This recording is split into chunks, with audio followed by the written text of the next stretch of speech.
Good evening. I'm Harry Keeling, and on behalf of the Alaskan Aviation Safety Foundation and Alaska Public Media, welcome to Hangar Flying. Our guest this evening is Ralph Gibbs, who is the new director of UAA's Aviation Technology Division. Ralph has an extensive background in flying and aviation education. He spent 26 years in the Marine Corps flying everything from Cobra gunships to the OV-10 Bronco. Throughout his career, he served in operational and staff positions, with much of that in the Pacific, in Hawaii and Okinawa. Ralph, welcome to the program and thanks for your service. Thank you, sir.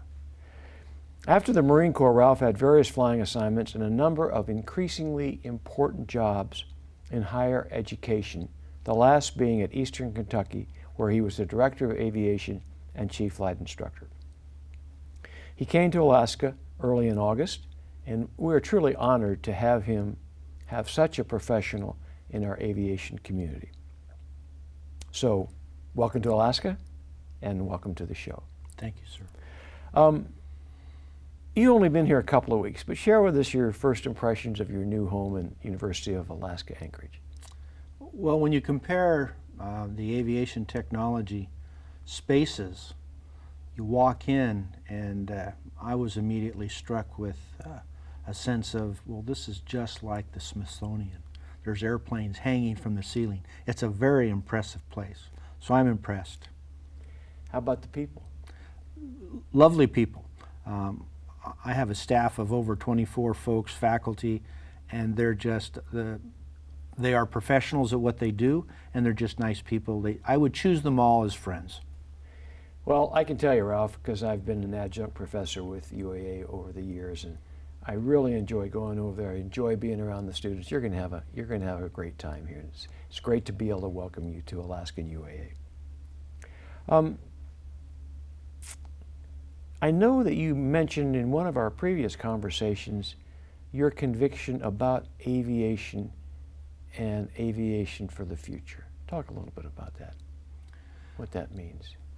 Well, the latest predictions are that there will be over 500,000 pilot jobs, mechanic jobs, support jobs over the next 20 years.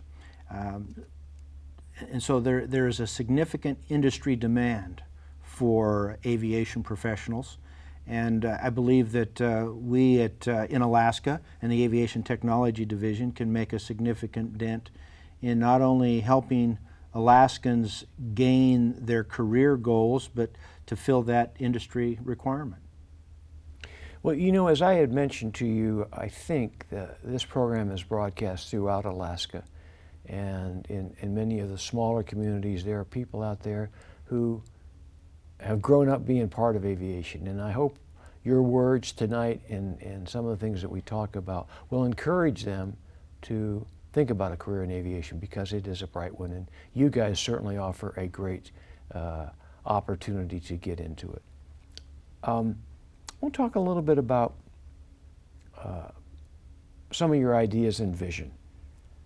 And it seems to me we were talking about some of the ideas you might have picked up when you were in the Marine Corps, but have a direct read across to general aviation and corporate aviation.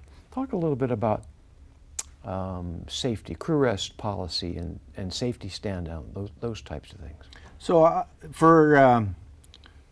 in Kentucky and here in Alaska, some of the things that I'm bringing with me from the Marine Corps, which I believe are the same in the Air Force, the Army, the Navy, Coast Guard, the airlines, some of those processes include a safety stand-down once every quarter, if you will, where we talk about accidents and incidents to roll back air crew complacency, to make sure that even that 15,000-hour fighter pilot knows it can happen to him or her.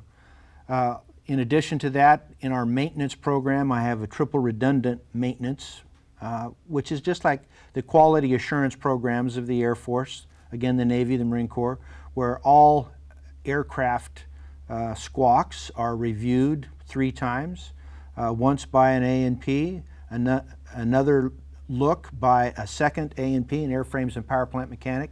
And the third check in maintenance is by a post-maintenance check flight. Again, not unlike any of the military services or the airlines. Having a safety officer on staff to monitor and have safety programs, which is a requirement by the FAA. Crew rest. Let's hold off on crew rest because we're going to run out of time. And I want to get you back to talk about crew rest because I think you've got some really good ideas. And I would point out, listening to what you've said, that it's like the post-maintenance test flight. There's absolutely no reason that any GA pilot out there who takes this airplane in for an annual inspection shouldn't be thinking in terms of what do I need to do after that aircraft comes out of maintenance, as far as pre-flight, as far as the profile for the flight. So I want to talk a little bit more about that as well. But we need to get you back on next time to pick that up at that point. Appreciate you being on the program tonight. Ladies and gentlemen, I hope you enjoyed tonight's program, and until next time, fly safe.